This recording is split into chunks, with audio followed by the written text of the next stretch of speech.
Le vamos a poner medio punto de acá, que está muy acá. Y en el derecho de acá. No, esta vez sí te alejaste de cosas. Ahí. El otro no para el otro lado. Y miren eso. Aquí hay una circunstancia. Las ciencias básicas son básicas porque sobre eso construyes. Entonces sí, podría aceptar que comiencen con replicación si me están diciendo que es DNA. DNA a DNA. Ese sí, vale.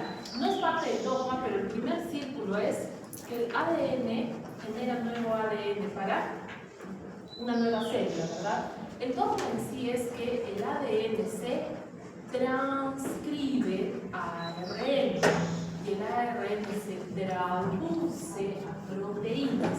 Jóvenes, cada vez que les decimos nosotros, ¿quién dice que les estoy preguntando por una proteína? Todo en su cuerpo, ustedes funcionan gracias a las proteínas. Por eso es que el dogma de la biología molecular es tan importante. El ADN mantiene lo que somos, es decir, ¿de qué color vamos a ser nosotros? Hoy día están levantando con colores distintos, ¿no? Les ha pasado, ¿han visto ese creo que sí es de TikTok, que aparece, dice, haciendo clase de genética, dice, yo tengo los ojos azules, ¿qué color tiene tu papá? Café, ¿qué color tiene tu mamá? Verde, creo. El profesor la mira y le dice, eso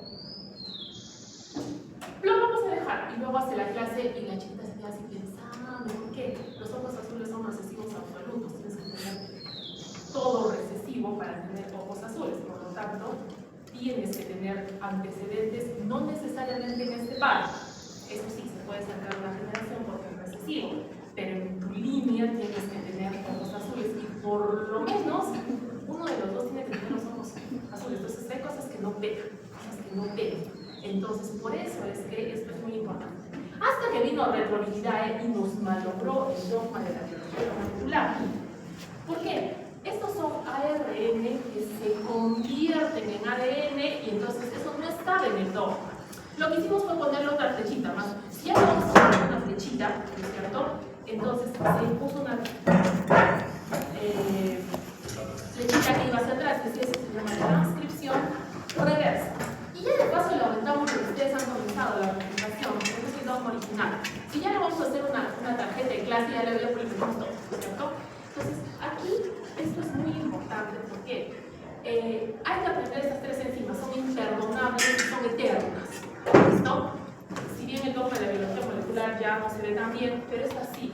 La transcriptasa inversa es sumamente valiosa. De hecho, nos malogramos la vida, pero dijimos cómo nos aprovechamos de eso. Jóvenes, ¿puedo hacer PCR a partir de ARN? ¿Cómo?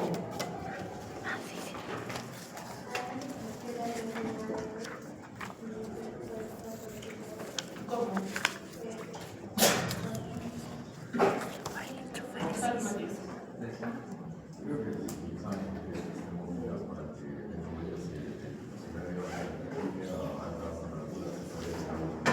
No me acuerdo tu nombre, pero recuerdo un ratito.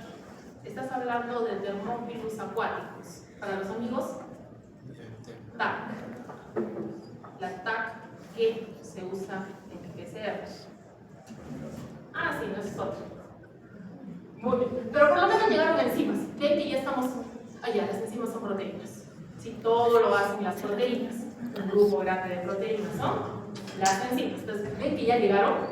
Muy bien. Sino que tienen dos problemas. Ella está hablando de transcriptasa reversa. Dijimos, nos malograste el día, pero siempre podemos sacar provecho. Es como un acto de venganza, pero en buena onda. Y la TAC polimerasa funciona a 96 grados centígrados, lo que hace que no puedas perturbar tu examen con otra molécula. O sea, lo que se está replicando es ADN. ¿Listo? Porque la polimerasa es para generar nuevos ácidos nucleicos. Entonces, estás copiando, es una fotocopiadora. ¿Listo? Entonces, por eso es que solamente logras a temperatura alta, de esa manera limpias tu sistema óptico. Aquí va a ser también. Pero a medias también, digamos.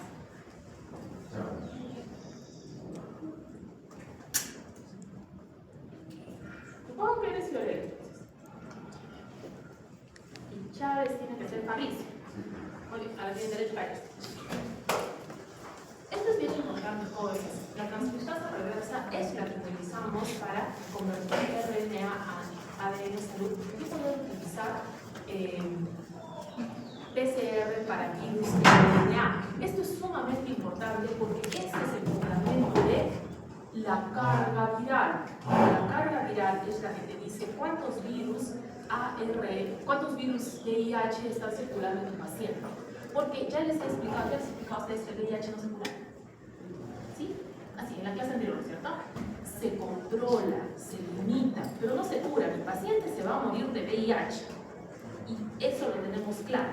¿Sí? Póngase, si alguien que se quiere de los correceptores me va a usar cuál el porcentaje es. No conozco. Luego está la proteasa, que es la que va a sintetizar las proteínas que van a armar nuevos billones, y la integrasa. La integrasa es un enzima importante que lo que va a hacer es el ADN que ha surgido a partir del VIH, colocarlo dentro del ADN nuclear. Entonces, por eso se llama integrasa. Integrarlo al nucleo. Estos genes van a tener, estos tres genes hay que aprender porque son más. En bipolar vamos a ver qué cosa hacen. Pero retrovirus no solamente corresponde a VIH, es el más famoso, pero virus y espumavirus también son odiosos. Generalmente van a hacer transformación celular. Transformación celular con virus. ¿Cómo utilizar acá en el desnudo de otra teoría de la psicología? Ya les he dicho que cambia el genoma de la célula del virus. O sea, la parte del virus, una parte del genoma del virus entra a la célula y se transforma en el genoma de la célula. Cuando hay un cambio en la morfología de la célula. no, es cuando un virus, tú estás hablando de transformación genética bacteriana, ¿no? Pero en este caso no es que el ADN está proteína. Un virus con capacidad transformante, transformación con virus, es generar cáncer a partir de los virus, ¿cierto? Muy bien. De los 5 virus que hay que aprender está el HTLV1 y el HTLV2. Estos van a formar generalmente tumores de células T. La leucemia de células T en el adulto es la más frecuente. No se sabe en qué momento el paciente se contagió. Se asume que es por contagio sexual, pero generalmente, ¿qué te encuentras a un paciente? Te encuentras a un paciente que tiene leucemia de células T y entonces buscas a HTLV. Obviamente, como sabemos que está en la sangre, estos dos, HTLV1 y HTLV2, son parte del screening celular del banco de sangre. No se lo vamos a pasar a otro paciente, no si ya tengo un paciente con cáncer. Jóvenes, si hay una cosa que es fea dentro del cáncer, son las leucemias que no son B. Las más feas son las T y las NK. Cuando este mismo se vuelve loco, eso está mal. Y entonces nosotros nos interesan cuál es la familia Lemuridae. Lemuridae tiene dos VIH, el VIH1 y el VIH2. La semana de es un caso clínico de VIH que toca esta semana. El VIH que tiene por distribución, pero más que todo es el pronóstico. O sea, es decirle al paciente,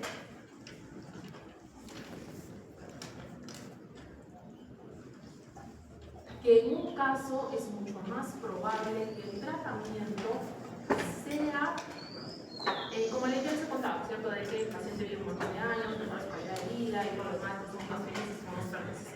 En el caso del VIH2 no tiene tan buen pronóstico. Anda haciendo resistencia, me malogra la vida y me malogra la sobrevida. O sea, es bastante más difícil. Obviamente, eso es más que todo una cosa nuestra, ¿no es cierto? De saber con quién tengo que tener más cuidado y qué opciones tengo y todo lo demás, pero en general es muy mal. Sí, eso es normal. Por favor, hacemos una lista. ¿Qué hacemos? Vayan todos pronto.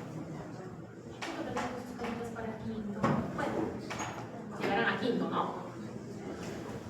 Tenemos que tener en cuenta que la estructura de los virus se mantiene. Entonces aquí tenemos nuestro ARN y al costado tenemos a la transcriptasa reversa. ¿Eso qué significa? Que ya está lista para comenzar a generar el ADN y por lo tanto la replicación va a ser rápida. Tenemos nuestra cápside y la proteína M generalmente no sirve para mucho. Aquí en la envoltura sí es muy importante aprender las espículas.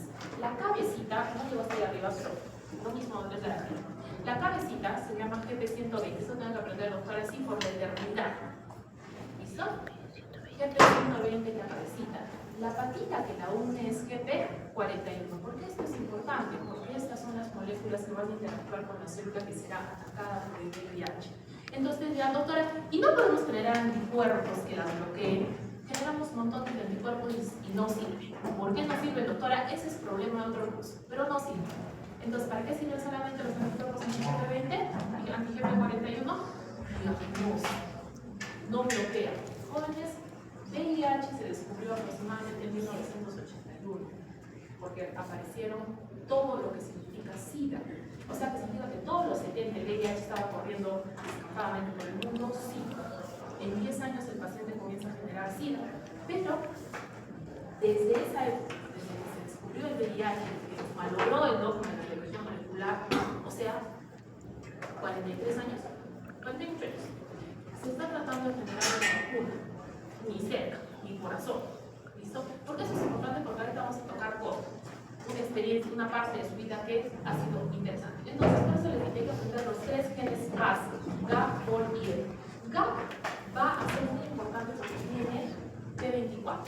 P24 es una proteína de cápside que va a utilizarse para el diagnóstico. Primero se utilizaba, parte se puede ser, o sea, P24, si circula en mi paciente, o sea, si yo saco sangre de mi paciente y me encuentro P24, ¿de dónde salió? Del VIH. ¿Listo? Entonces, esto es muy importante porque es el primer antígeno que aparece. En el gen POL están las enzimas, la transcriptasa reversa que se llama P51, la proteasa que se llama P9 y la integrasa que se llama P32. Otra pregunta vamos a aprender es, porque es más fácil decir P32 que integrasa, ¿no es cierto? Tiene sentido. Entonces, este de aquí, el POL, es el que contiene las 3 enzimas básicas. Y el M va a tener las glicoproteínas que les he dicho que es obligatorio aprender. GP120, GP41 y G160. ¿Qué creen que será G160? El precursor de las dos anteriores. ¿Cierto? Bueno, este de aquí, el LTR, va a hacer que se regule la transcripción. O sea, más o menos es como el que dice, a ver, ¿cuántos virus queremos hacer hoy día?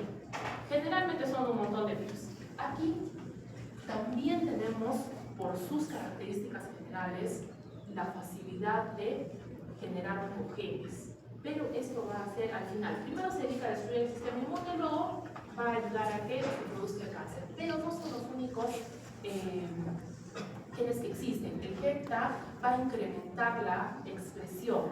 RED va a hacer que se regule cuánto de cada una de las proteínas se va a producir. Este NER, y esto por ejemplo va a hacer que se haga más largo.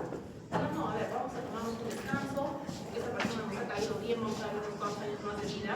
Y por eso hay pacientitos que duran un poquito más de tiempo sin síntomas, pero además siguen contagiando al neumonía. El NER va a reducir las proteínas y va a hacer que esto sea latente. Jóvenes, ya hemos especificado que es latente. ¿El paciente puede contagiar? Sí. ¿El paciente sabe que está enfermo? No. Por eso son muy importantes los análisis. Y este de aquí, el PIB, sí es un factor que le ayuda a seguir infectando celulitas y por lo tanto va a empeorar la situación de los pacientes. Lo mismo que hemos aprendido, reconocimiento del virus, ingresa, pierde cápside, ¿dónde cambia esto? La transcriptasa inversa, ingresa como ARN, se convierte en ADN e inmediatamente se integra. Y luego la proteasa va a iniciar un antivirus.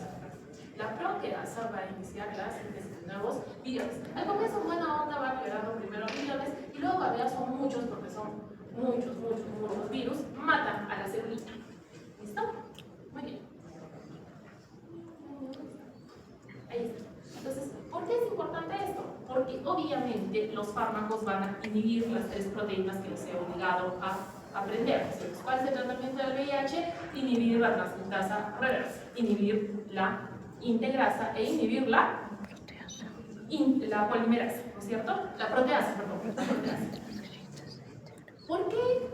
Entonces ustedes dirán, pero no se cura entonces el virus. No, porque lo que estás haciendo es disminuir la cantidad de virus que se liberan. ¿Dónde matas al virus? Tiene que venir alguien del sistema inmune y matar a la célula. Y si no tiene un pequeño problemita, mínimo, ínfimo, chiquitito, que casi se nota. El receptor de este virus es CD4. ¿Qué células contienen CD4? Linfocitos, monocitos, Y idénticas. En orden más o menos de cantidad. ¿No es cierto, amiguitas?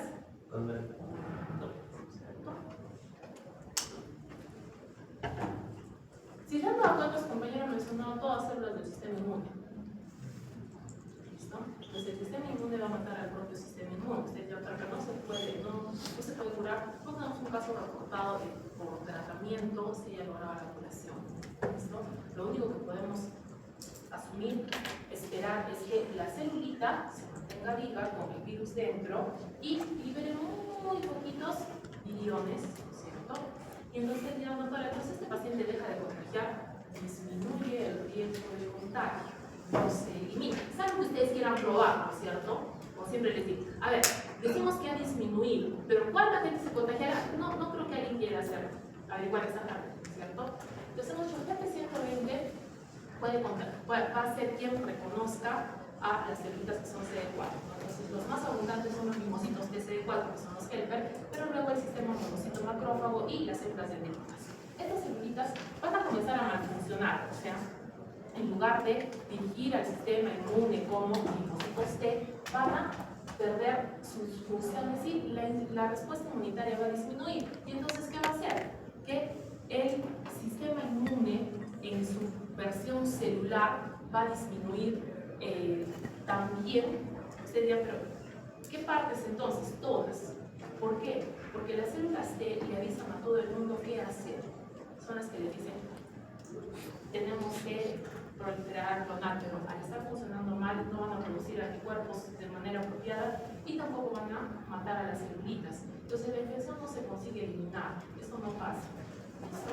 Y vamos a tener primero viremia persistente, luego disminución de CD4 y luego la carga viral se descontrola. La carga viral normalmente al momento del diagnóstico está entre 20 y 30 millones por microlitro. ¿Listo? O sea, ¿cuántos millones hay en total? Millones de millones, ¿cierto? Por eso decimos que estamos en riesgo de contagio. Entonces, después es que las dos van disminuyendo y ya no se puede controlar enfermedades raras. Entonces tenemos que aprender las enfermedades que le dan al paciente con VIH. Muchas de ellas solo le dan al paciente con VIH. Luego está lo que es la persistencia del virus y por fin el SIDA. Ustedes dirán, pero ¿por qué no es una cosa y otra no? Es un cambio progresivo. ¿Listo? Entonces aquí vamos a aprender los correceptores. Cuando estamos hablando de un monocito, el correceptor es CCR5. Entonces, como ustedes están viendo, aquí está PP120. PP120 reconoce a CD4, pero si no tiene su correceptor, no podría ingresar el virus. ¿Listo? En lo que son linfocitos T es CCR4. Y por lo tanto, va a ser lo mismo. Una vez que se reconoce, se va a ingresar lo que es la cápside con su correspondiente ADN. Entonces, aquí estamos viendo qué pasa en un pacientito que se infecta. En verde, si ven este verde, ¿no? Tenemos al virus. El virus apenas llega, comienza a proliferar. ¿Cómo sé que comienza a proliferar? Por la cantidad de antígeno P24. Entonces, ¿cuánto tiempo tarda en aparecer? Muy poquito. Se estima que la habilidad de diagnóstico de P24 es 10 días. Ustedes dirán, pero se ve bien chiquito, siempre son meses, por si acaso. Sí, meses. ¿Listo? Entonces, miren, durante el primer año tenemos una cantidad grande de virus. Entonces, ¿qué sucede? El cuerpo trata de controlarla. Primero vamos a tener picos de CD4 que van a tratar de eliminar y hacen un control porque de tener millones de millones vamos a tener una disminución va a contribuir ahí? Los CD8. ¿Pero qué están haciendo los CD8? Matando a sus hermanos, o los CD4. Pero los CD8 dicen ya, vamos a vivir en paz, ¿no? Con una tregua. Y se mantienen. ¿Listo? En el momento, los CD4 no van a dejar de morir. Decaen, y decaen, y decaen, y decaen. El punto de corte es 200. Cuando el paciente está en 200, decimos ya, aquí ya no hay más que hacer, aquí nos encabinamos y más o menos le damos 2 años de sobrevida al paciente. ¿Por qué? Si ustedes se fijan, más o menos por ese tiempo también está produciéndose la caída del CD8. ¿Listo? Entonces, cuando caen estos dos, ya mi pacientito está en la versión final. Entonces, la infección aguda tiene sintomatología. ¿Quién me define síndrome mononucleósico? Por eso tú, hemos dicho que participa una vez. Ya participaste, muy bien. Esas son cosas que tienen que saber. Entonces, por favorcito, apunten, pero sobre todo aprendan. Síndrome mononucleósico tiene 3 componentes: fiebre, faringoamigdalitis y linfadenopatía generalizada. ¿Cuántas veces les ha dado eso? Es muy poco probable, pero por lo menos les debe haber dado alguna vez. Alguna vez que no pudieron pasar la saliva, sentían bolitas en el cuello y tenían fiebre. ¿Eso les ha pasado a todo el mundo o no? Le ha pasado a todo el mundo. Antes de todos hemos tenido riesgo de VIH, no. Bien poco. Luego comienza a haber una linfadenopatía. En el caso del VIH, la linfadenopatía se vuelve crónica, pero no es muy notoria siempre. Cuando es notoria sí la podemos identificar, la mayor parte de veces no lo es. Entonces es como que los ganglios están grandes permanentemente y dicen, no, siempre tengo una bolita por acá, una bolita por allá, pero no se nota. Luego aquí en la parte subclínica aparece una cosa bien curiosa, que es la diarrea crónica. Ya les he enseñado que un proceso gastrointestinal debe durar 3 días. Si el paciente no mejora al segundo día, es hospital. ¿Listo? O sea, el tercer día debe estar sanitos o no. Ejemplo, se han ido a comer un sándwich sospechoso, frecuente, ¿cierto? Al día siguiente les duele su pancita, se encuentran muy mal, ¿cierto? Y al tercer día están muriendo de hambre y regresan al mismo lugar y siguen comiendo cosas que no, ¿cierto? Pues se cumple. Si es que esto no se cumple, eso sí tenemos que darle una miradita. Estos pacientitos se acostumbran a que tengan episodios de diarrea una vez por semana y a veces 2 o 3 veces por semana. O sea, ellos creen que está con el estómago suelto es normal. Jóvenes, si se encuentran un paciente que tiene deposiciones sueltas más de una vez, por lo menos una vez a la semana o una vez al mes, eso está muy sospechoso, muy sospechoso. ¿Por qué? Porque ustedes comen cosas sospechosas muy frecuentemente. Comen casi todo el año fuera de la casa, ¿no es cierto? ¿Y cuántas veces les duele su pancita? A lo mucho un par, ¿no es cierto? Porque si no aprendería, ¿cierto? Y estaría un poco más pendiente de lavarse sus manitos y de tener alcohol antes de comer y cosas así, de lo cual no están, ¿o sí? Si ya cargan el alcohol en la mochila, ya se ponen alcohol antes de comer galletas. No, entonces ven, su sistema inmune está funcionando bien. Y luego ya aquí, los siguientes que aparecen infecciones cutáneas que son raras, que no le da a la gente, como por ejemplo la leucoplasia vellosa en la lengua. O ustedes alguna vez la mitad de la lengua se les ha puesto blanca. No, eso no pasa, es súper raro. No, es bien. Y la otra es, por ejemplo, el zóster, que habíamos visto la vez pasada, pero en gente joven. Si es un paciente menor de 60 años, eso está mal. Y luego ya vienen las que son extremadamente raras, que ahorita vamos a aprender. Entonces, ¿y dónde está el sistema inmune? Porque estaba con la parte de las celulitas, pero además aparece el anticuerpo anti-CD120. GP120, perdón. Este es el anticuerpo que utilizamos para el diagnóstico, pero si ustedes se dan cuenta, puede tardar hasta 3 meses en aparecer. Y aparte que hemos dicho que para qué sirve, para el diagnóstico, ¿cierto? Entonces, cuando el diagnóstico se realizaba con la cantidad de anti-GP120, no era muy efectivo, ¿listo? Y por eso es que había muchísima gente que se pasaba y demorábamos en hacer el diagnóstico. Otra cosa que podemos hacer es citometría de flujo. Citometría de flujo tiene por objeto las celulitas. Tiene 2 objetos principales. Contar los CD4 en VIH y tiene un objetivo mucho más importante. ¿Qué otras células cuentan? Eso deben haber aprendido. Las CD3 linfocitos B y los CD19 No, en general.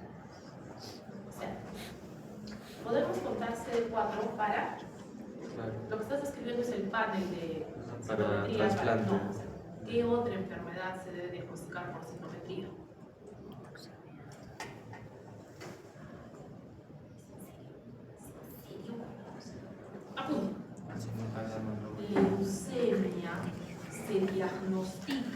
se tipifica y se evalúa si el paciente se ha curado por citometría. Yo les he puesto a ver laminitas, ¿o no? ¿Todos nos hemos puesto a ver laminitas o no? ¿Sí? ¿Y es bien divertido o no? ¿Y cuántas?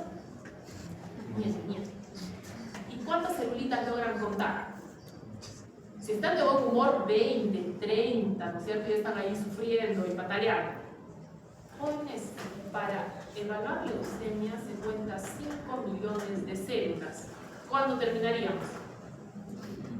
Lo que ni poniendo a trabajar a todos ustedes terminaríamos. Por lo tanto, la citometría pasa los 5 millones buscando si queda leucemia. Y por eso en el caso de leucemia esto es muy importante. Han apuntado, ¿sí?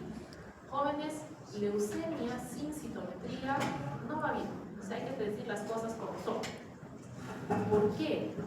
Porque ¿cómo vas a encontrar una célula cancerígena si no la marcas?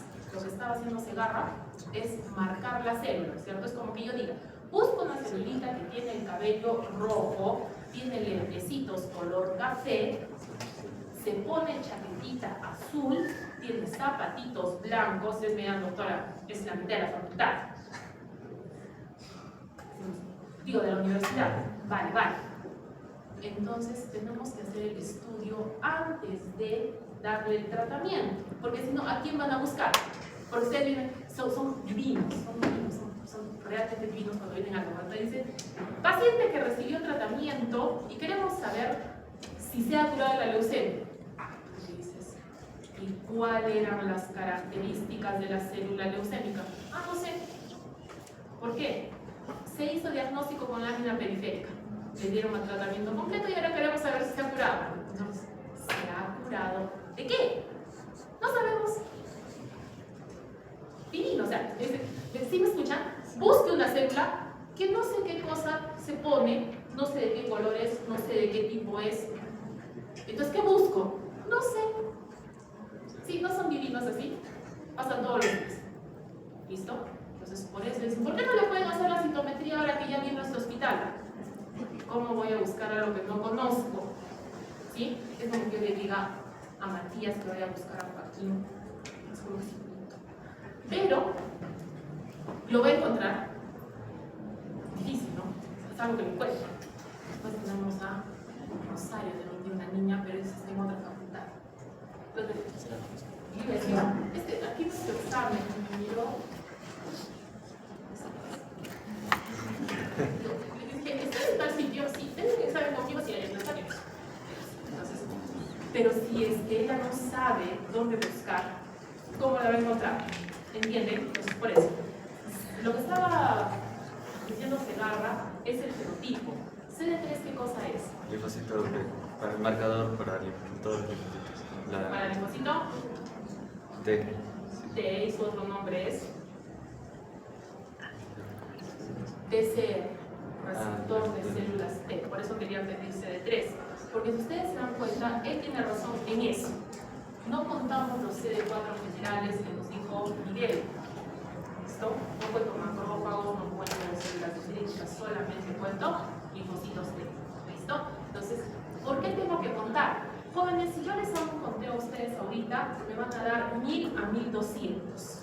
¿Listo? ¿Cuándo comienzo a preocuparme en mi paciente? A partir de 500 células. ¿Listo? Cuando tiene menos de 500 células, ahí ya comienzan los problemas. Si es que está así, está bien. Y si es que las células son menores de 200, esa es nuestra definición actual de SIDA. ¿Qué cosa es SIDA? Es cuando los linfocitos CD4 disminuyen por debajo De 500 minutos.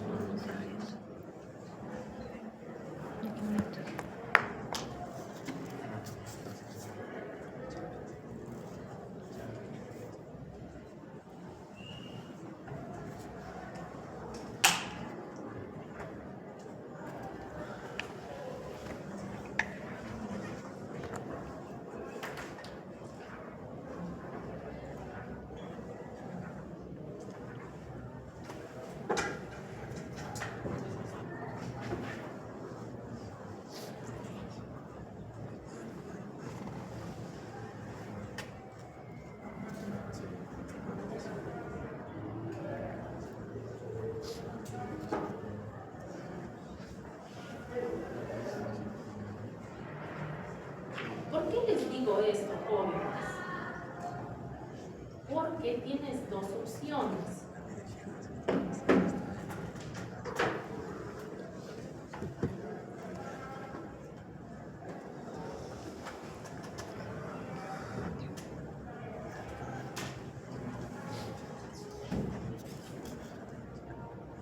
Porque usted siempre dice, SIDA significa síndrome de inmunodeficiencia adquirida.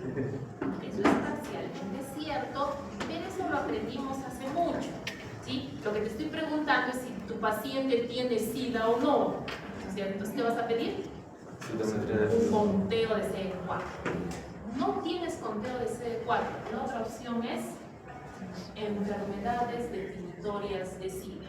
Cosas que solo le da al paciente con SIDA, ¿listo? Entonces diga, doctora, ¿pero puedo tener un paciente con SIDA y más de 500 CD4? Sí, porque están infectados y son inútiles, ¿listo? Entonces, el hecho de que existan no significa que van a cumplir con su función. Acuérdense que han sido atrapados por el VIH. El VIH solo le importa reproducirse, no le importa que trabaje. No, ¿cierto? Muy bien, entonces por eso existen las categorías. Entonces, la categoría dice que están asintomáticos, o sea, ¿se han enterado que tienen SIDA? No. En la categoría B ya comienzan las cosas raras, como les dije, la diarrea, por lo menos una vez al mes, eso no pasa, ¿listo? ¿Qué más? Lo de la lengüita, la leucoplaquia vellosa, la candidiasis oral o genital no es un buen marcador. Porque la candidiasis genital en mujeres es súper frecuente, pero de todas maneras hay que estar atentos de que haga una chequeada siempre. Mejor hacerle un examen de más a que se nos pase. Luego, esto de la candidiasis oral sí es raro. Estoy segura que a ninguno de ustedes les daba candidiasis, salvo que les haya dado cuando eran menores de 1 año, donde es perfectamente normal. Se metieron algo que estaba en el piso a la boca, se comieron una cándida, y como no sabían, porque su sistema inmune no había aprendido, se pusieron a jugar con ella y les dio candidiasis en la boca. Es perfectamente normal. Fuera de eso ya no. Estoy segura que a nadie le ha salido un trozo de algodón blanco en la boca o en la lengua que al desprenderse sangre. Como ustedes han visto un pedazo de algodón pegado en la boca de alguien. No, eso es extremadamente raro. Aquí sí, esta serie es tener neumonía por pneumocystis gyrovecii. Busca SIDA. Toxoplasmosis sintomática. Esta es para parásitos. ¿Listo? Toxoplasma, criptococo y histoplasma, eso es para parasitología, pero también deben saber pero la tuberculosis, no. Aquí hay que tener cuidado. El paciente con tuberculosis puede ser que todavía aguante un poquito más, pero generalmente cuando tienes VIH y tuberculosis, la situación está muy bien, tienes que cuidar mucho a ese paciente. ¿Listo? Y hacer estudios completos porque no siempre es Helicobacter y tuberculosis. ¿Listo? Muy bien, entonces, ¿qué estamos viendo? Que la carga viral está en rojo, ¿cierto? Mientras la carga viral sube, los CD4 caen. Luego llegan a un estado como de equilibrio que dicen nos vamos a morir todos. Y cuando por segunda vez la carga viral se descontrola, es cuando los de CD4 han bajado. Y entonces, ahí es por eso que utilizamos a CD4 como definitorio de SIDA. El sistema inmune va. Sabemos qué pasa con el VIH porque se entrevistó a los pacientes que aparecieron de frente con SIDA, ¿no es cierto? Y se revisa su historia. ¿Qué les fue pasando? Primero les aparecieron enfermedades raras y ustedes dirían, doctora, ¿pero por qué no les hicieron examen de VIH? Los exámenes de VIH no existían. ¿Qué exámenes que vamos a hacer? Entonces, por eso es que sabemos cómo es que va avanzando. No hemos dejado a los pacientes sin tratamiento, por favor. ¿Listo? Y entonces, ¿cómo sabemos que, de acuerdo al promedio, un paciente sin tratamiento de contagio al SIDA son 10 años y de SIDA a abandonarnos son 2 años?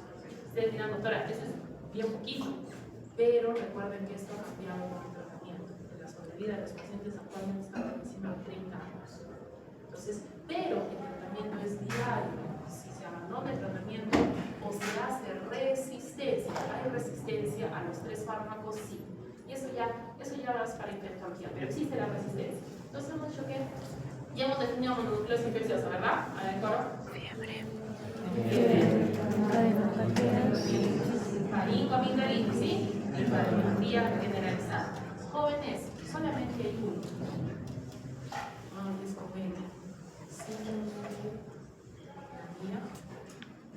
se me va a comunicar. Los ganglios cervicales se ponen como bolas que parecen abscesos a punto de reventar, generalmente en los dos lados, generalmente 4 o más. Si tú ves los ganglios así, ese es un VIH agresivo en fase aguda, tiene menos de 6 meses. Entonces, si ves eso, hay sospecha de VIH. Latencia, hemos hecho que poco a poco van bajando los CD4, luego van bajando los CD8, y por eso como yo también quería medirlos.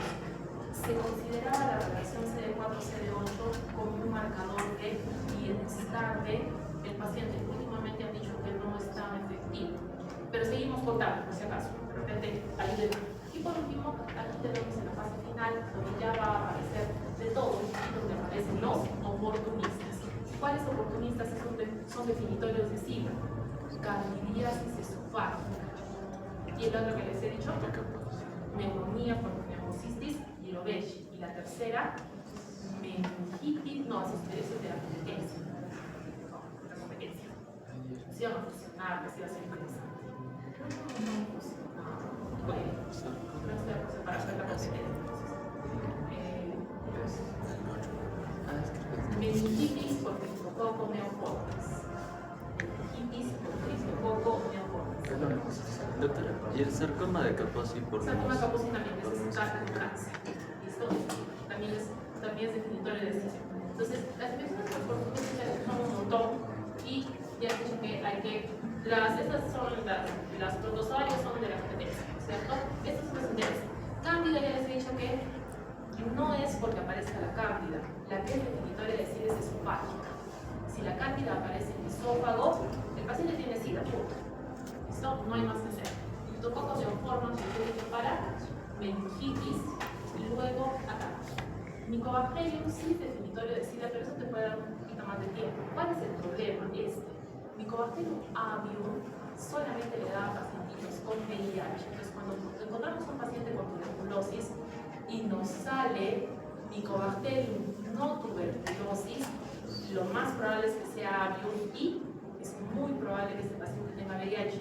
Ustedes dirán, doctora, no podemos ser juntos, sí, siempre le encuentras un paciente con VIH, con tuberculosis, de todas maneras le buscas VIH. Este es citomegalovirus, es muy peligroso. ¿Se acuerdan que les dije que era peligroso en trasplantados? Estos están inmunosuprimidos.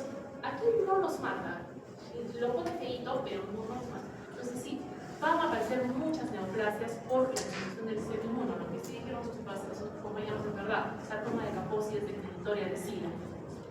Es interesante que el virus va a atacar también al sistema nervioso central de manera directa.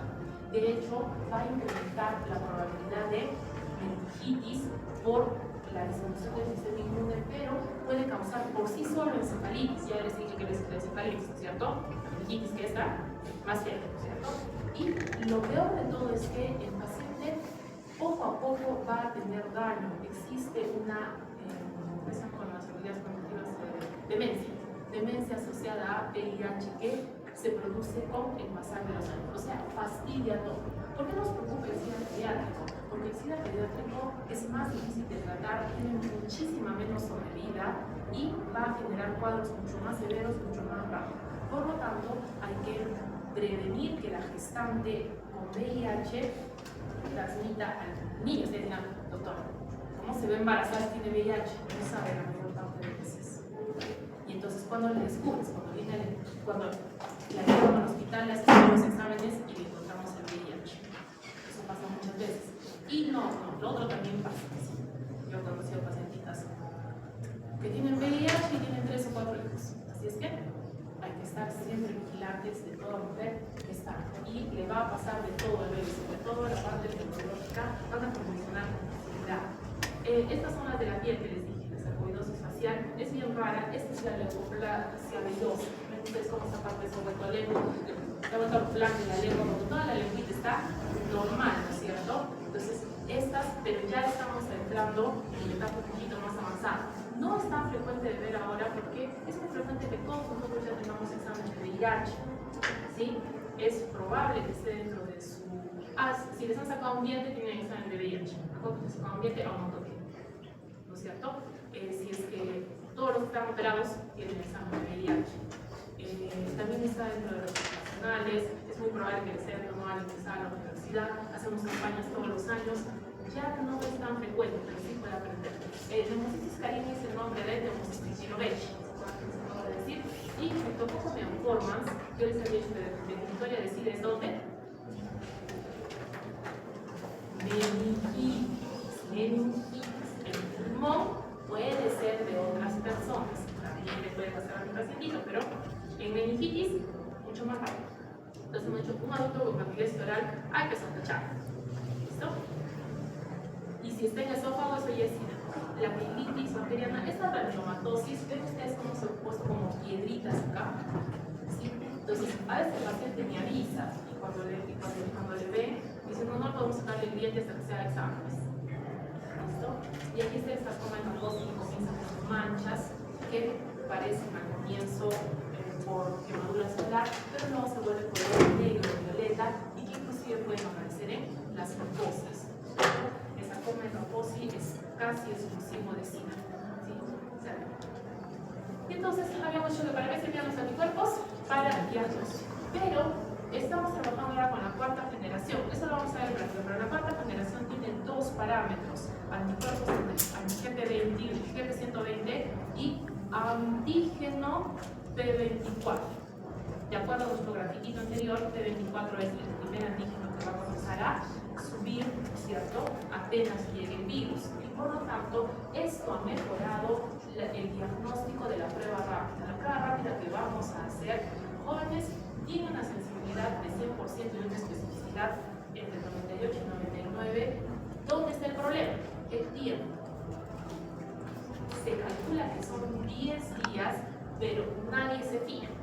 Entonces decimos que es mejor darle un mes para decir que esta prueba tiene que ser creída. Le decimos al paciente que tiene VIH, no, jamás.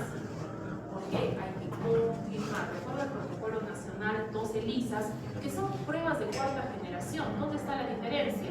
En que un cartuchito así chiquito no se va a comparar con un equipo de ELISA que utiliza 10 reactivos, ¿no es cierto? Eso es la calidad del proceso. Pues por eso el diagnóstico son 12 ELISAs reactivos más un Western blot positivo, y ahí sí ya tenemos VIH para toda la vida. ¿Listo? La prueba confirmatoria no es el Western blot, que ahorita lo vamos a ver. Otra forma de diagnóstico es utilizar PCR para P24 y para el virus, cualquiera de las dos. Esto es muchísimo más rápido, jóvenes, está muy caro. No está haciendo PCR a todo el mundo para que se lo pague el paciente. Muchos pacientes lo hacen, sino que esto también tiene periodo de ventana. ¿Qué cosa es el periodo de ventana? El tiempo entre que el paciente se ha contagiado y aparece. Doctor, usted me dice que esto tiene 10 días. ¿Cuándo tiene el periodo de ventana esto? Depende de la técnica. Hay muchísimas. Eso deberían haber hecho en biología molecular. NAT versus PCR versus PCR de alto rendimiento. La de alto rendimiento, la de ultra alto rendimiento tiene 3 días. Yo no he visto que tengamos de eso. Por favor, no le vayan a hacer al paciente que se haga algo que no existe. Sí, y por favor revisen qué cosa le hicieron, porque si le han hecho una PCR normal, me parece que la ventana está entre 5 días, que es diferente. ¿Listo? Acuérdense que es para toda la vida.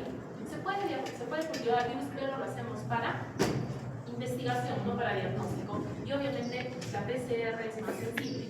Entonces, ¿qué cosa es el Western blot? El Western blot es poner un montón de proteínas, ponemos creo que casi 30, del virus. ¿De acuerdo a las que les he enseñado? B51, B24, B120, B120. Ponemos ahí en fila y ponemos el suero del paciente para que los anticuerpos se peguen y formen bandas, ¿cierto? Entonces, estas bandas me van a decir, porque puede ser que el paciente tenga pereza, no quiere ser anticuerpos contra GB120, pero le ha hecho a otras. Entonces, en nuestro país es con 3 bandas. Y ahora ustedes dirán, doctora, ¿y qué pasa cuando tenemos 2 bandas?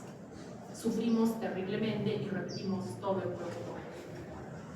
¿Listo? No, mentira, pasamos a PCR. No, donde no hay cosas, tienen que comprender que hay lugares donde no hay. Nadie va a pagar $800 por una prueba PCR para un pacientito con VIH si no se lo puede pagar. Entonces, lo que dice el protocolo, cuando hay todos los instrumentos, si el Western blot se ve sospechoso, hazle un PCR, ¿cierto? Y de ahí ya decides. Pero ese es actualmente nuestro confirmatorio. ¿Han entendido, cierto? Sí, ¿cierto? Los pacientes de los anticuerpos en VIH para diagnóstico, porque el virus sigue campando por ahí. Jóvenes, el VIH en el Perú es un problema serio porque se calcula que más o menos por cada diagnosticado que tengo 3 o 4 que no están diagnosticados. ¿Listo? Y aparte de eso, parte de la población que no se lleva bien con el sistema de salud. Sobre todo aquí tenemos un problema para la población transgénero y preferencias sexuales homosexuales, porque sienten que son agredidos, juzgados, ¿cierto? Entonces ya les he dicho, sí, es un señor, si ustedes ven un señor alto de barba que se llama Periquita, le dicen muy buenos días, ¿cómo prefiere que lo llame?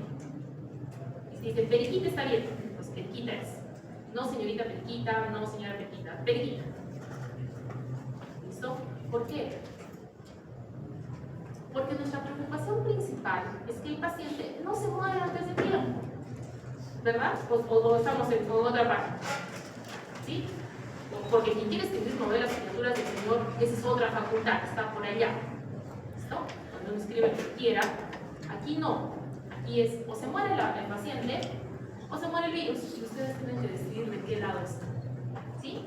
Si esas preguntas les alcanza para averiguar la vida del paciente y qué hizo y qué no hizo, y enredarse ahí, pues vale, es gasto de neurotransmisores, pero son los suyos, no son míos. Lo que me refiero es que nuestro trabajo es que el paciente sobreviva, ¿sí? Si te vas a estar preguntando cosas que, ¿cómo será que ahora decidió ser mujer cuando era hombre? Pues no estás yendo a favor del paciente. Si solamente la otra opción es que estés a favor de quién. Por eso me queda la duda. Jóvenes, todos los años tenemos diagnóstico de VIH. Aquí tenemos el diagnóstico hasta septiembre de 2023, donde estamos viendo más o menos que son unos 2.000 casos nuevos diagnosticados. Entonces, haciendo nuestra relación, serían más o menos unos 8.000 pacientes al año que se contagian. Y eso, ¿a quién le irán contagiando? ¿No es cierto? Entonces, es mucho más frecuente que los varones tengan VIH en comparación a las mujeres que han sido diagnosticadas. Se asume que la mayor parte de estos es porque son por relaciones homosexuales, ¿no es cierto? La edad en que generalmente se produce el contagio es por los 30 o 40 años, es decir, son personas muy jóvenes que si no recibieran tratamiento se morirían muy prontito, pero el tratamiento está haciendo que sobrevivan muchísimo más. Aquí estamos viendo cómo es que se contagia. ¿Ven todo lo azulito? ¿Sí? Esa es toda la VIH que se contagia por vía sexual. Entonces, echamos la culpa a las transfusiones sanguíneas. Sobre las transfusiones sanguíneas, el último caso reportado en este país es de 2007. ¿Se acuerdan que les he dicho que estamos en la cuarta generación de diagnóstico de VIH? Pues esa generación se inventó en 2010. ¿Por qué en 2007 se contagió mi paciente? Porque los métodos de diagnóstico no habían mejorado lo suficiente. De hecho, ese hospital, como le pasó eso, pasó directamente en banco a NAT. NAT ya les he dicho que es una tecnología que utiliza algo como PCR, pero más sencillito para el diagnóstico de VIH. ¿Se les ha vuelto a pasar a otro paciente? No. Nosotros hemos ingresado la cuarta generación en 2015. O sea que desde 2015 todo ser humano que tiene un diagnóstico, una prueba de VIH en este país es por cuarta generación. O sea, bien difícil que nos pase, aunque todavía puede pasar, ¿sí? Ha habido varias denuncias, ninguna se ha reportado. Por favor, si van a acusar a alguien de algo, que no sea el banco de sangre. Guardan todo, escriben todo, tienen código para todo. Entonces, sí, es una opción, es necesario investigar. Pero primero investigan, luego se quejan. ¿Listo?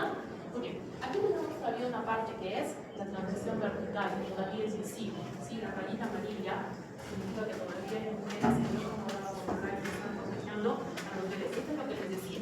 Aquí, ¿qué tenemos? Estos son todos varones y los azulitos son los varones que se han contagiado por tener relaciones sexuales con varones, ¿no es cierto? Y entonces, ¿por qué sucede esto? El semen tiene la mayor carga viral. ¿Por qué? Hemos dicho que hay muchas formas de contagiarse, pero puede contagiar por sangre, sí se puede contagiar con fluidos, pero necesitas tener herida en las dos personas. Y es posible, ¿cierto? Y lo otro está cuando un varón es más probable que le contagie a una mujer que una mujer a un varón, pero igual pasa, ¿listo? Porque si ven ustedes aquí, dice que solamente ha tenido relaciones con mujeres, es el rojo, también es una parte importante, y ya el amarillo es que tuvo relaciones con todo el mundo, ¿listo? Y entonces, ¿por qué se comenzó a investigar esto? Las relaciones con penetración entre varones hacen que el virus entre en contacto con la mucosa del aparato digestivo, ¿sí? Y la mucosa del aparato digestivo tiene una capa de células, o sea que ¿cuánto tarda el VIH en empezar? Nada. Y teniendo mayor carga viral es mucho más probable. Y entonces, ¿qué hacemos con estos pacientes? Es realmente una situación que se tiene que tener en cuenta porque el paciente, aunque tenga tratamiento, va a seguir teniendo relaciones sexuales. Entonces, ¿qué es lo que hacen? Es una magnífica idea. Se consigue una pareja sexual que también sea VIH positivo, ¿no es cierto? Y entonces dicen así vivimos en la paz del Señor. Lógicamente y moralmente tiene algo de lógica, pero es necesario hablar con el paciente. Le recomendamos que siempre, por favor, utilice el preservativo y todo lo demás. ¿Entendido? En cambio, en el caso de las mujeres, como se darán cuenta, ¿de quién se contagiaron? Esto es muy importante el día de avisarle a una gestante que tiene VIH, porque ¿de quién se contagiaron? De alguna de sus parejas sexuales, hay que buscarlas, ¿cierto? Porque descartamos al Espíritu Santo, ¿vale? Aunque el bebé sea del Espíritu Santo, el VIH no. Muy bien. Entonces, estamos viendo de que en nuestro país, en nuestra zona, estamos más o menos estamos en una zona que debería ser anaranjada por la cantidad de VIH. Zonas como Calpa, Loreto, Lima son las que tienen la mayor tasa de pacientes infectados y diagnosticados. Y como ustedes están viendo en Arequipa, más o menos se mantiene una cantidad que siempre hay, ¿cierto?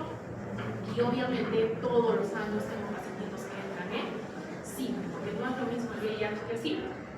Los tenemos en cuadritos diferentes.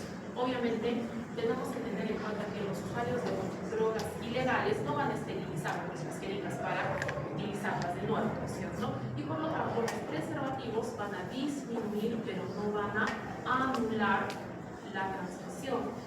Y lo que más nos preocupa son los bebés, porque los bebés con VIH la llevan muy mal. Hacen cuadros severos, muchísimo más rápido y no responden también al tratamiento con los adultos. De hecho, no tienen un buen sistema inmune. Entonces hemos dicho que cuáles son los tratamientos inhibidores de la transcriptasa reversa, la que es imperdonable, la que sí debe ser es sidobudina. ¿Por qué? Sidobudina es el tratamiento, es el protocolo de tratamiento en caso de accidentes. O sea, si se está haciendo su maravilloso dedito con su complejo de, ¿cuál era? De bella durmiente, ¿no es cierto? Si van con su jeringuita, ¿no es cierto? Sacando haga, y dicen, ay, yo solo iba a taparla y me clavé el dedo, pues si es que es un paciente de riesgo, le toca un mes de sidobudina. Recién nacido de madre con VIH recibe sidobudina. Por lo tanto, esta la tienen que saber sí o sí. Y aquí inhibe la transcriptasa reversa. Los inhibidores de proteasa y los inhibidores de integrasa los van a aprender un poquito después, cuando hagan al otro, pero tienen que saber que existen, ¿no es cierto? Este de aquí, el inhibidor del transcriptor, es decir, que impide que el virus se una, no está tan... No es parte del protocolo base, ¿listo? Entonces, ¿por qué? El protocolo base se concentra en los inhibidores de la transcriptasa reversa porque son los que han demostrado mayor efectividad. Entonces, ¿por qué estoy hablando del protocolo? Porque el protocolo es lo que vamos viendo que los pacientes toleran mejor, dan mejores resultados, el paciente sobrevive mejor, el paciente tiene menos episodios. Entonces, estos van a ir cambiando, ¿cierto? Y obviamente, no sé qué protocolo les toque a ustedes, pero siempre tienen que revisar cuál es el protocolo que estamos utilizando actualmente. Obviamente, para prevenir el SIDA está todo lo que tiene que ver con las relaciones sexuales, ¿no es cierto?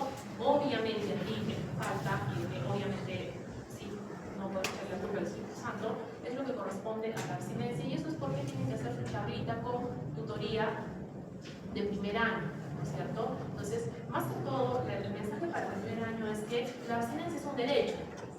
¿Por qué? Porque una persona que se embaraza muy jovencita va a ser un poquito más difícil que continúe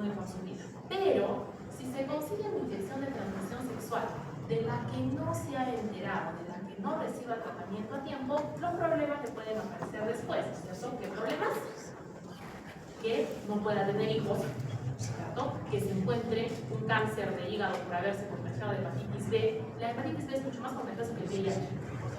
Entonces, en cuanto a la promiscuidad, está el hecho pues, de que entre más cambie la pareja de parejas sexuales, mayor riesgo de contraer enfermedades, pero sobre todo porque estas no siempre se hacen los exámenes. ¿Qué tendríamos que recomendar?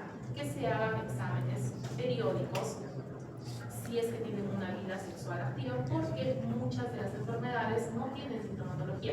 Esto de los tatuajes y los piercing es necesario que sea equipo esterilizado. ¿Cuál es el problema, jóvenes? Esterilizar el equipo es costoso, ¿sí? ¿Alguien ha comprado alguna vez una agujita? ¿Han comprado una agujita de las estériles, una jeringa?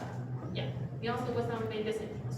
Pero ese no es el costo de la aguja, es más que todo el costo de esterilizar y todo lo más. Es mucho más caro. Por ejemplo, la que va dentro de la vena, el Benucat, está entre 4 y 5 soles, porque se va a quedar dentro de la vena. Entonces, no sé si es que esos costos sean cubiertos por todos los lugares que utilizan agujas, porque el hecho de que sea una aguja nueva no significa que sea una aguja estéril. ¿Ustedes creen que sus agujitas de coser están estériles? ¿Cómo se lo pondrían una inyección? Los pacientitos tienen que tener mucho cuidado con sus afeitadoras, sus cepillos de dientes. Es preferible que no se compartan ya desechos. Si hay herida en los dos lados, sí, se pudiera haber riesgo. Obviamente, el tamizaje que ocurre siempre debe ser hecho prequirúrgico, para exámenes generales y sobre todo antes de donar sangre. En el caso de todas las personas que trabajan en los hospitales, los guantes detienen la mayor parte de la carga viral. De hecho, la hepatitis es mucho más probable que se contagie por un pinchazo que el VIH. O sea, si su paciente tuviera VIH y hepatitis B, sería mucho más probable que se contagien de hepatitis B si es que se van a pinchar. Obviamente no queremos que se pinchen, pero puede que pase. Y sobre todo, cuando uno está con guante, la probabilidad disminuye muchísimo. Entonces hay que ponerse guantecitos, ¿cierto? ¿Qué vamos a hacer ahora? Vamos a saltar directamente a COVID. ¿Por qué vamos a saltar a COVID? ¿Por qué COVID se llama 4? COVID debe ser 5, ¿en el cambio ya? COVID debe ser 5. ¿Por qué vamos a saltar a COVID? Porque nos toca hacer práctica de COVID, ¿cierto? Esta semana. Entonces, los coronavirus son la familia. ¿Qué hemos establecido? Familia, género, especie. ¿Sí? La familia es grande, el género son un grupo y la especie tiene nombre propio. Jóvenes, los coronavirus han sido un problema desde hace muchísimo tiempo. Los coronavirus comunes, este largo sobre todo, es causante del resfriado común. ¿Cuántas veces han estado resfriados en su vida? Montones. O sea, se pelearon con el corona, pero luego aparecieron los nuevos coronavirus. Estos son más agresivos. ¿Por qué? Porque atacaban a el pulmoncito rápidamente. Jóvenes, el resfriado no puede cruzar de la nariz. Por eso cuando están resfriados, vienen a clase, estornudan a todo el mundo, media clase se me enferma y una semana después ya todos se han recuperado el resfriado y están saliendo, ¿cierto? En cambio los coronavirus no. El MERS, este de aquí, tiene una mortalidad del 34%. El anterior, ¿cómo se llama el virus de COVID? SARS, ¿cierto? Por sus siglas de daño en el sistema respiratorio y síndrome de estrés respiratorio agudo. El SARS-CoV dio problemas en 2001 y era la época en que comenzó en el Asia también. Hubo cierre de vuelos, de aeropuertos, pasó por 11 países más o menos, pero se paró. Y luego vino el SARS-CoV-2, primero se bautizó como nuevo coronavirus, ¿cierto? Y justo fue el año nuevo de 2019. El 31 de diciembre salió el señor de la OMS a decir, sí, es un nuevo coronavirus. Y por eso se quedó con COVID-19, porque ya tenía, ¿cómo se dice?, pacientitos enfermos todo diciembre. Entonces, este SARS-CoV-2 es un virus ARN-co en envoltura. Eso es muy importante. La proteína S o espiga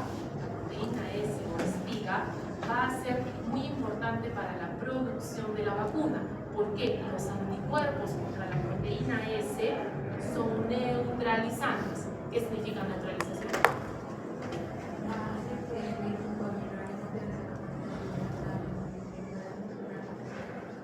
Impedir la infección de las celulitas, ¿no es cierto? Entonces, en este caso, por eso fue que decidieron vacunar a todo el mundo. Pero no desapareció, exacto, que digamos, te atacan 100 coronavirus, SARS-CoV-2, y tu vacunita ha generado anticuerpos para 50.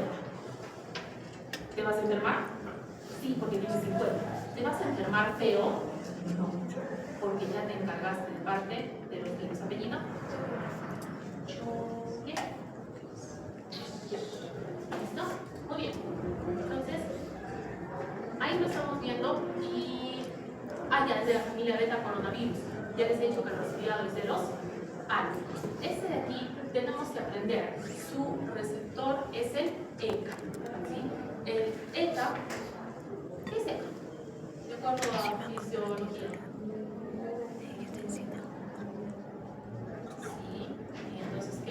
¿Qué nombre le falta? Enzima convertidora de angiotensina, pues una ECA, ¿sí? Todo es una proteína. ¿Apellido? Bien. Ya. Jóvenes, lo que sucede con la enzima convertidora de angiotensina es que tiene receptor en casi todo el cuerpo. De hecho, se ha evidenciado SARS-CoV-2 en pulmón, riñón, hígado, intestino, y se ha evidenciado salida de SARS-CoV-2 por la vía respiratoria, con las heces y con la orina. Y entonces eso es lo que hace que sea un problema generalizado, pero va a seguir lo mismo y como se reproduce muy rápido va a ir matando celulitas en varios lugares. Jóvenes, esto tienen que aprender. ¿Sí? Gripe le decimos a la versión fea del resfriado, ¿no es cierto? Gripe se define cuando te duelen todos los músculos, te da fiebre, se te suelta la pancita y no quieres venir a clases, estás así contagiando a todo el mundo. Este de aquí, jóvenes, es un H1N1, virus de la influenza. El virus de la influenza es responsable de la gripe. ¿Listo? Y este de aquí fue una pandemia, esa también fue pandemia, la de 2018, la de 1918, se supone que mató 50 millones de personas. Se supone que mató más gente que la Primera Guerra Mundial, justo estaba terminando. Y su tasa de mortalidad era 2.5. ¿Listo? El problema, ¿dónde está? ¿Se acuerdan del MERS, variante del SARS-CoV-2? Tiene una tasa de mortalidad de 34, se va a aumentar a 3. Este, por suerte, no salió a muchos países y por eso se contagia poco. Mientras que el nuestro está en 4. No sé. Acá está en 4% de mortalidad. O sea, de cada 100 personas que se contagiaban, 4 se morían. ¿Listo? Ustedes dirán, pero eso no se ve tan mal. Teniendo en cuenta que varios millones de personas se contagiaron, sí, se veía muy, muy mal. ¿Listo? Entonces, aquí está el primer SARS-CoV-2, que como les digo es de 2002. ¿Y cuál era su tasa de contagio? Esto es RO. RO es la tasa de contagio. Yo me enfermo y le contagio a aproximadamente 2 personas. Ahora, ¿qué pasó con el SARS-CoV-2? Al comienzo vimos que era el doble. Yo me enfermo y contagio a 2 o 4 personas. Al final, con las variantes feas, fueron que comenzaron a aparecer Lambda, aquí en Sudamérica, y Omicron, alcanzaron 8 de RO. O sea, yo me enfermo y le contagio a 8 personas. ¿Listo? Y entonces, si ustedes ven, tenemos 695 millones de personas. Y se nos murieron 6 millones. Por eso fue también, y eso que estuvimos encerraditos. Imagínense si hubiéramos estado contagiando a todo el mundo, eso hubiera estado muy feliz, ¿cierto? Y entonces, las variantes fueron cambiando. Lambda fue un problema porque volvió, ¿se acuerdan que estaba por olas? ¿No? La segunda ola, la tercera ola, las cuantas, y Lambda fue responsable de una de esas. Y la última, de la que tuvimos que decir fue la Omicron, que es muchísimo más contagiosa. ¿Qué es muy importante aprender sobre SARS-CoV-2? Generalmente, rápidamente el paciente del olfato. ¿Listo? Usted no, pero eso es frecuente porque cuando uno está resfriado no siente muy bien, pero el paciente no siente nada. Y luego, otra que fue muy importante fue también pérdida de sentido del gusto. Estos no se recuperan totalmente después de SARS-CoV-2, pero es una forma y también tienen bastante tos seca. Entonces, el problema de coronavirus, como les digo, fue que fue aumentando el ROP y va a estar distribuido de forma general, pero el contagio es más que todo vía respiratoria. Aquí estamos hablando del diagnóstico, jóvenes. ¿Por qué? Tenemos que recordar que la IgM era una excelente forma de diagnóstico. La IgM, como nadie conocía el virus, si tenías IgM, pues ya tenías el virus. ¿Cuál es el problema con la IgM? Demora en aparecer. Entonces luego dijimos, ¿por qué no medimos el antígeno? ¿No es cierto? Eso reduce mucho y eso redujo el diagnóstico entre 2 a 3 días. Pero obviamente al comienzo que no teníamos todos esos exámenes, lo que era más importante utilizar la PCR. ¿Sí, no es cierto? Entonces la PCR era la que nos daba mayor diagnóstico, luego nos va a aparecer la IgM. Y aquí no está el antígeno, ¿no es cierto? Entonces el antígeno está solo un día por debajo de la PCR. ¿Sí? La PCR al comienzo costaba 600 soles, luego bajó a 120 y cuando apareció el antígeno costaba 40 soles y luego bajó a 30. ¿Cuál creen que vamos a usar? El antígeno, ¿no es cierto? ¿Por qué? Porque hay que hacerlo a una gran cantidad de personas y entonces eso nos ayuda mucho al diagnóstico. Hoy en día se está utilizando la IgM. Entonces, ¿por qué repetimos esto? ¿Por qué enseñamos esto? ¿Por qué vamos a bla, bla, bla? No sabemos cuál será el siguiente virus que se encontrará. ¿Sí? Hemos tenido sustos bien feos. El del MERS, que era el que les digo, el 34%, dijimos, no, en esta ya fuimos todos, ya morimos todos. No nos morimos todos. Luego tuvimos otro, el Ebola, que tiene una mortalidad del 70%, pero en sus primeros ataques alcanzó una mortalidad del 98% en algunos poblados. Entonces ustedes dijeron, 98%, claro, se murió toda la gente, no tuvieron aquí contagiarle y no se expandió al mundo. Otro que nos dio un susto horrible fue el Hanta, que también era una neumonía fea que se transmitía rápidamente y no se expandió a todo el mundo, no llegó a ser pandemia. ¿Para qué les tocará a ustedes? Pues no sé. ¿Cuándo les toca? Yo creo que ya toca, más o menos. ¿Por qué? Ébola fue del 98, el SARS-1 fue de 2003, luego de eso hemos tenido el MERS, que fue de 2014, si se dan cuenta, de 2019, es el COVID, y ahora ¿cuál será? Dicen, podría ser simplemente una variante nueva, porque tenemos variantes nuevas de COVID, que está por ahí. Y entonces ahí es donde, por favorcito, la salud pública, la vigilancia epidemiológica, las mascaritas, el alcohol y las vacunas sirven, ¿verdad? Hemos disminuido la cantidad de gente que se muere. Porque jóvenes, yo sé que hay gente que no cree en las vacunas, pero tampoco creen en las mascarillas, ya es un poquito más preocupante. La toma de muestras puede hacerse en orofaringeo o una visita. Preferimos una visita y de mayor concentración, o sea, les vamos a rascar la visita en prácticas. Las vacunas han sido muy variadas. Esto sí es un tema de tecnología, porque no es lo mismo mostrar solo la proteína S que mostrar el virus completo, pero aquí sí se rayaron. ¿Para qué? ¿Por qué no lo ordenamos a la célula que produzca la proteína S y se le enseñe en la célula al sistema inmune y entonces el sistema inmune va a estar más protegido? Entonces, esa es una de las cosas que revolucionó esta vacuna y por eso es tan controversial. Es la primera vez que se ha utilizado una vacuna de ARN mensajero recombinante a larga escala y hay algunos problemas que están apareciendo. Sino que también apareció el síndrome de COVID a largo plazo, que es más o menos un problema con corazón, articulaciones y fatiga crónica. Entonces, sí, algunos pacientes tienen problemas a largo plazo por la vacuna, otros pacientes tienen problemas a largo plazo por el COVID, o sea, estamos todavía en problemas, estamos en problemas y Dios quiera que no nos vuelvan a tocar. Las muertes se han establecido, se han mantenido estables en nuestro país. En nuestro país realmente sufrimos muchísimo porque las muertes avanzaban muchísimo más de lo que teníamos anticipado, pero ya se detuvieron para 2023 han establecido. Actualmente aparecen los casos, pero como resfriados y neumonías que han tenido, porque el año pasado antes con COVID, pero pacientes con comorbilidad. En esta época de la pandemia, todos los días se decían las personas hospitalizadas, si había camas, si había oxígeno, si no había oxígeno. Una situación bastante preocupante.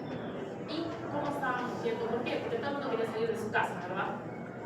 Pero mientras fuera peligroso, no pasar. Entonces, como les digo, las variantes siguen apareciendo y estas podrían dar una nueva ola, pero se supone que tendríamos mucha menos mortalidad porque la mayor parte de la población está vacunada, ¿por cierto?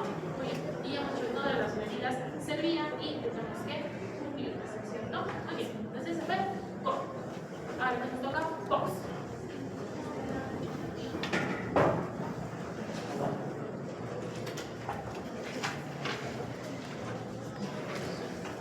Y me volví a olvidar cómo se llamaba la actividad de la COX.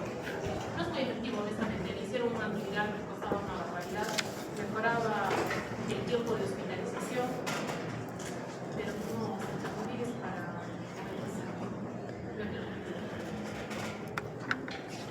Poxvirus es una clase de historia. ¿Por qué aprendemos Poxvirus? Por la viruela, ¿sí? ¿Sí saben quién se murió de viruela y era famoso en su país?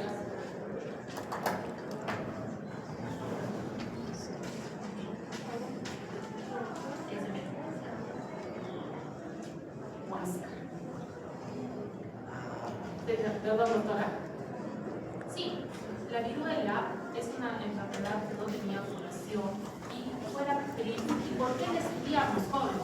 Fue la primera enfermedad erradicada por vacuna. O sea, en este momento, en el mundo mundial, existen muy pocos laboratorios que contienen el virus de la viruela para estudio. Pero no tenemos ningún paciente con viruela, la viruela original. Ustedes dirán, doctor, ¿y la viruela del mono? Pues es su prima, no es viruela. Entonces de la misma familia de los Pox, sí. Y entonces, ¿por qué nos asustó tanto la viruela del mono? Porque nos acordamos que había millones de personas que se murieron durante muchas décadas por culpa de la viruela en el mundo mundial. Decimos, uy, ahora sí, ¿nos morimos de esta o no nos morimos? Se va evaluando, se van haciendo protocolos de control, se sacó la vacuna. La vacuna se retiró de nuestro sistema de vacunación en 1957. Sus papás han sido vacunados de viruela, nosotros no.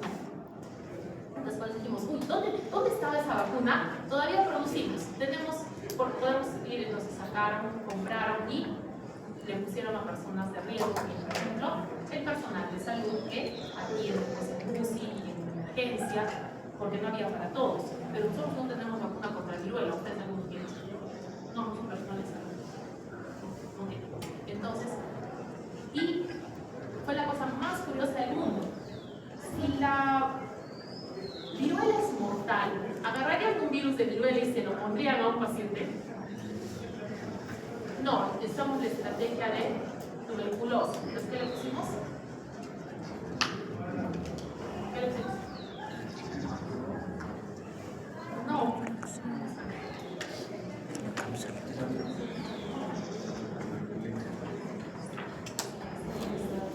Levanten su manito y díganme qué se pone de vacuna contra tuberculosis.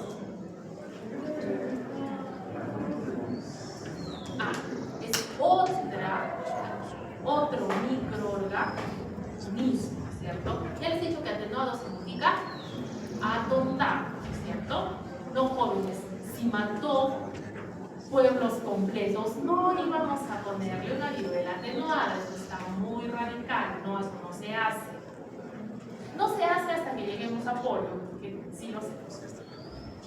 Bueno, ya les he dicho, no se hace con niñas. Entonces, el virus, le pusieron el nombre más.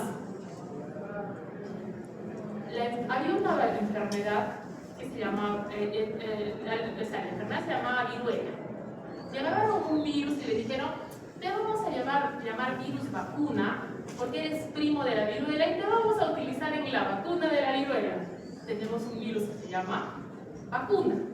Y el virus vacuna o vaccinia es el virus que se utiliza en la vacunación contra viruela. Y de hecho, una variante de esa vacuna es la que se utiliza contra la viruela del mono que apareció hace 2 años. Entonces tenían para quién se le ocurren esas cosas. Pues, ¿entendido? Muy bien. Entonces, hemos erradicado una enfermedad del planeta.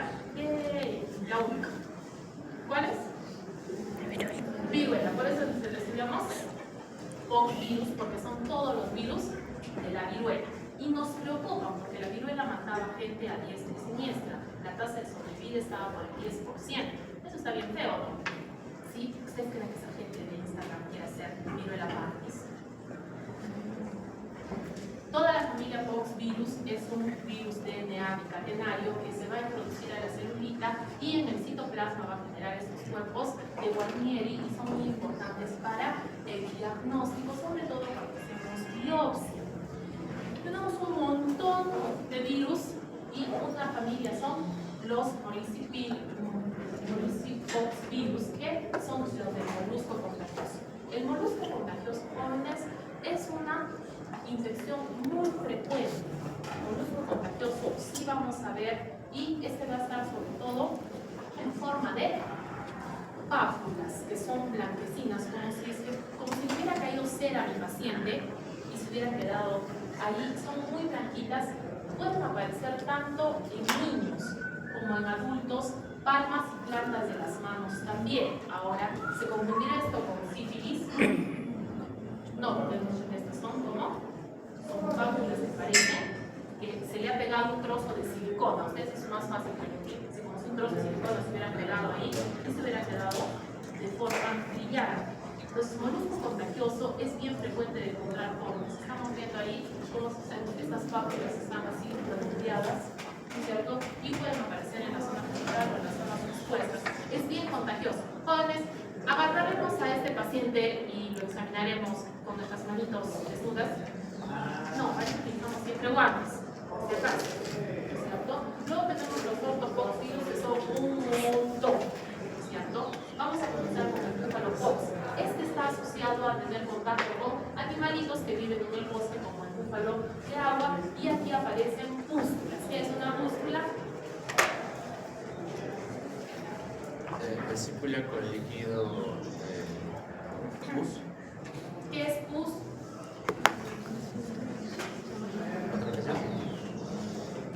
No, pues. Es una prueba de, A ver, de bacterias, linfocitos muertos. no son linfocitos. Leucocitos, perdón. ¿Qué leucocitos? ¿Qué leucocitos se mueren en la pus? No se mueren todos. Se muere el que quiere. ¿Cuál es el leucocito que siempre se muere?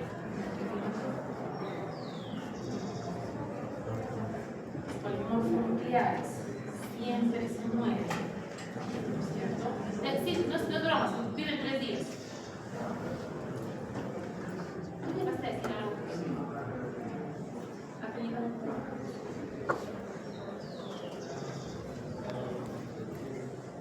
Pérez. No, la vecina. Villa Vicencio. Allá no estamos en la lista, no, en el medio punto. Jóvenes, la pus va a contener sobre todo polimorfonucleares. Su compañera ha hecho una acepción muy importante.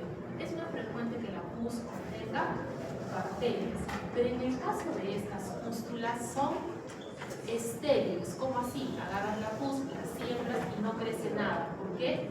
Porque en este caso son polimorfonucleares que están peleando con un virus. Entonces el componente principal de la pus son polimorfonucleares, que frecuentemente están asociados a infecciones bacterianas, pero también pueden ser por otro tipo de infecciones. ¿Sí? Muy bien. Entonces el pox va a ser por animalitos también que sean generalmente de vida silvestre, y es muy frecuente que pase a los ojitos, porque agarran al animalito o cualquier cosa que esté contaminada. Ustedes no saben por dónde ha pasado un ratoncito que esté contaminado, ¿cierto? Los pueden agarrar campaña, saquen las manos de la cara. ¿No es cierto? ¿Sí? ¿Por qué? ¿Por qué? Yo sé que por la microbiología y para aprender y pasarse bichos a los ojos, ¿no es cierto? Sí, yo sé que lo hacen por eso.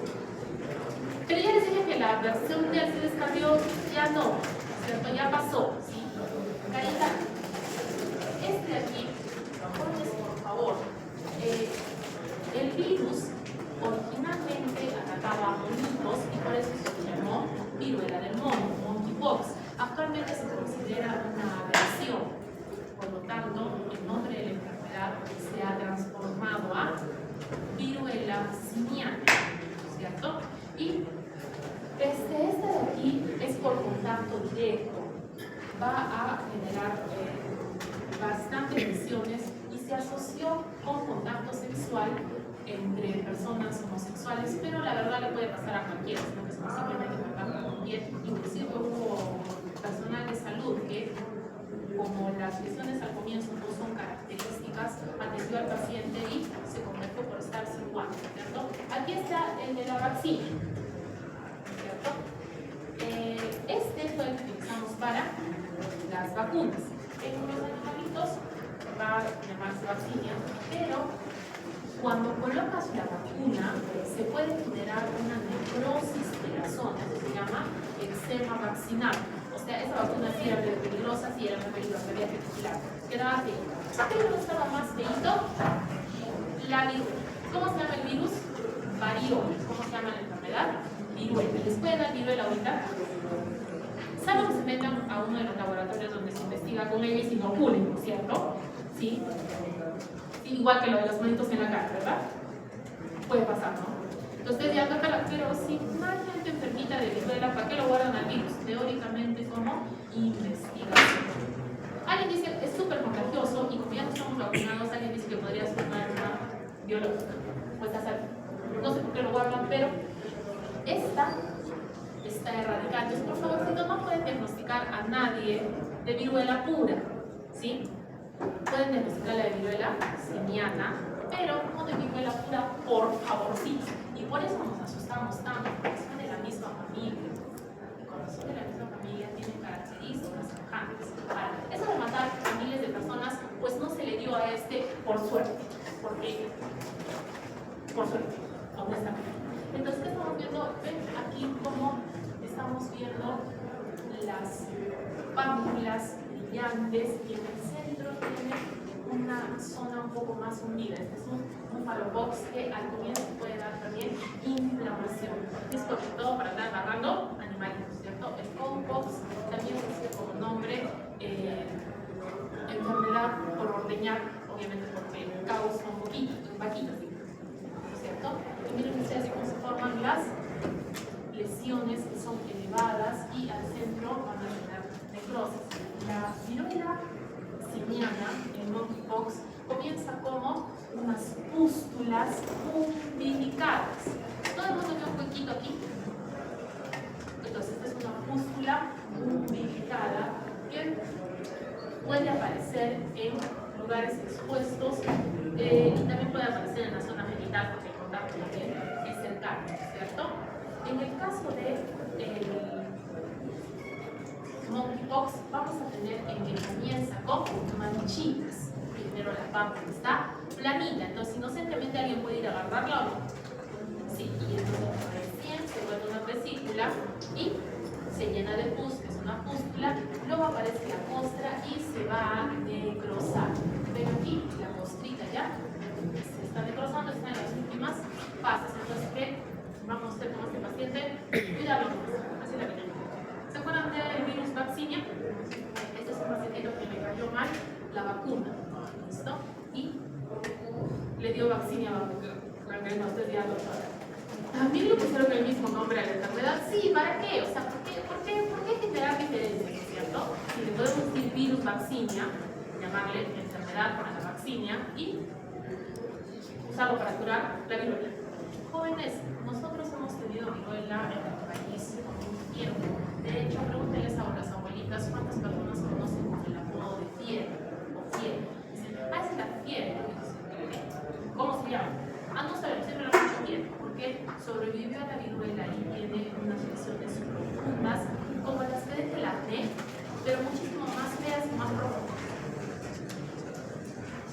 mortalidad era muy alta y para este caso los pacientitos podían ser detectados por antígenos anticuerpos, exámenes de microscopio, pero la mayoría no sobrevivía porque no teníamos tratamiento. Entonces, era muy frecuente en niños y como no sobrevivíamos, ya luego apareció la vacuna y es un hecho actualmente se encuentra erradicado.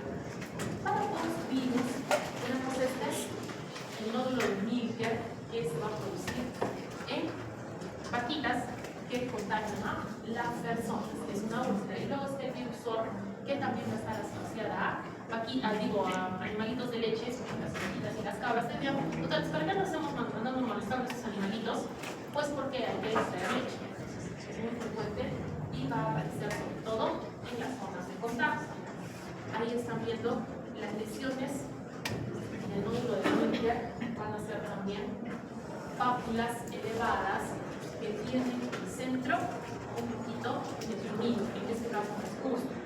Y en el caso del virus de OR va a generar sobre todo necrosis, que va a crecer un poquito más. Pero los virus se sospecha que se han transmitido por una picadura. Esto es importante, jóvenes, porque se acuerdan que hay un montón de piojos, pulgas, garrapatas picando a la gente. Entonces a veces le puede picar algo en lo que no piensa, ¿cierto? Y generalmente buscamos la picadura del artrópodo y puede ser atacado por un virus o por una bacteria. El Peppa-Pox está asociado también con monitos, pero va a generar un tumor que se llama histiocytoma. Entonces, cuando encontramos tumores, puede ser cáncer o pueden ser infecciones por virus, infecciones por hongos, infecciones por bacterias que parecen a hongos, y por eso es necesario hacerles biopsia para poder estudiar. ¿Por qué? Los histiocytomas tienen histocitos, ¿no? Entonces, si los encuentras, ya sabes qué cosa es, y por eso es que encontramos muchos tumores que se llaman benignos. En realidad, deberían hacer que no son cánceres, son algo que se puede dar sin tratamiento. No de Tamapox, y toditos son parientes de la viruela. Entonces, por eso es que los virus son un grupo grande, y lo más importante de estos jóvenes es que son bien contagiosos. ¿Listo? Los que actualmente tenemos que atender si son molusco contagioso, que puede aparecer a cualquier edad, y viruela simiana. Viruela simiana es exactamente el mismo género que viruela. ¿Listo? Y es muy importante saber que estamos en la misma vacuna, y la vacuna es de un virus distinto del mismo género, que se llama vaccina. Entonces tenemos vacuna de vaccinia, vacuna de vacuna, brillante, tenía que estudiar de sí, tenemos actualmente en nuestro país, no es muy frecuente y por eso solamente se va a personas con riesgo laboral generalmente. Que vacunar a todos los pacientes que tienen relaciones homosexuales, no dijo, pero se contagian por cualquier contacto sexual. Pero no, mejor estamos con el área personal de salud. Muy bien. Jóvenes, este es uno de los nombres más creativos que existen, ¿no es cierto? Pico significa pequeño.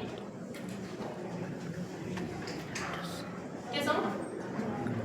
Virus, ARN pequeños. Se les acabaron los nombres. Dijeron, ya tenemos unos nombres tan creativos a nosotros aquí que nos queda. ¿No es cierto? Muy bien.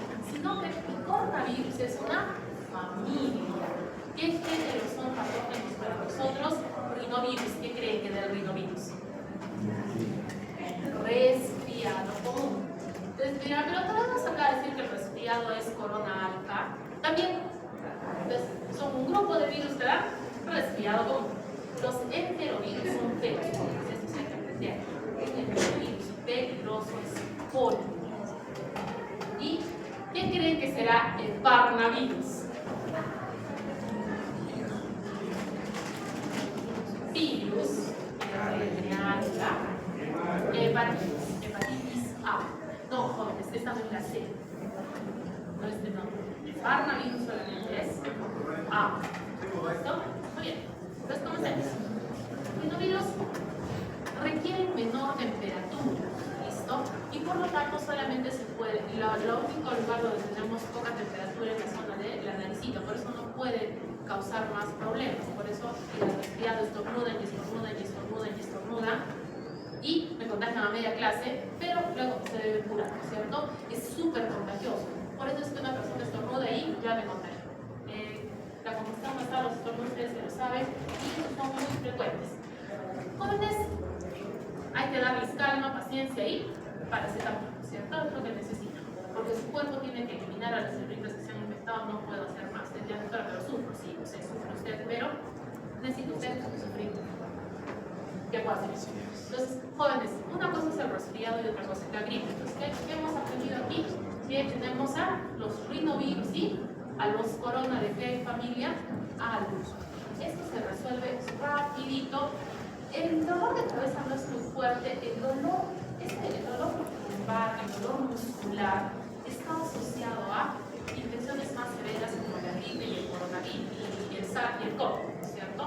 En el caso de resfriado es bien frecuente que pique el ojito y se ponga rojo, porque tiene sensación así, y más que todo es secreción completamente acuosa, se llama rinorrea, ¿cierto? Todo es una visita, y toda es una visita roja. A diferencia de la gripe es más frecuentemente causada por influenza A. Es otro virus que vamos a ver después. Pero aquí también tenemos a SARS-CoV-2, ¿cierto? El paciente, si alguno de ustedes ha sufrido COVID, no es el mismo malestar, es una sensación mucho más agobiante, una sensación de malestar mayor, y aparte de eso, duele la pancita, el dolor de cabeza, la posibilidad de que se suelte el estómago y la secreción no es tan abundante, ¿sí? En el caso de la influenza y SARS-CoV-2, a veces casi no tienen más malestar general, una mialgia y una sensación de debilidad, que se mueren y les duele hasta la uña. Entonces, ahí se necesita, que puede ser cualquiera de estos dos. Entonces, por eso, el resfriado es la reacción en la que sí tienen que sufrir más. La gripe, sí hay que ir a pasarlo en la casa un par de días para que no contagien más gente, sobre todo, pero sobre todo para que puedan llevarnos un poquito. Entonces, generalmente se trata de utilizar eso para ver qué probabilidad hay de que el paciente se escuche. En el caso de gripe, la cantidad de citoquinas y la activación del sistema inmune es mucho mayor, es lo que genera el mayor malestar. El sistema inmune se da cuenta que es más grave y que no vamos a poder ir bien. Pero todos tienen su receptor, el ICA. Sí, los han conocido, son las proteínas de reconocimiento de membrana. Entonces, estas células van a estar ahí y la activación de este receptor que también actúa en el sistema inmune es lo que va a hacer que se sienta toda esa sensación de que se ahogan de secreciones, de un montón de secreción, que los ojitos les pican, que no les dejan. Es algo muy parecido a lo que pasa en problemas alérgicos que también participan, ¿cierto? Y lo que va a hacer es que incrementa la expresión. La gente sabiónica aparecen 3, entonces eso hace que haya mayor activación del sistema inmune y también haya más lugares donde el virus pueda ubicarse y darles más problemas, pero el sistema inmune se va a encargar de este 3, ¿cierto?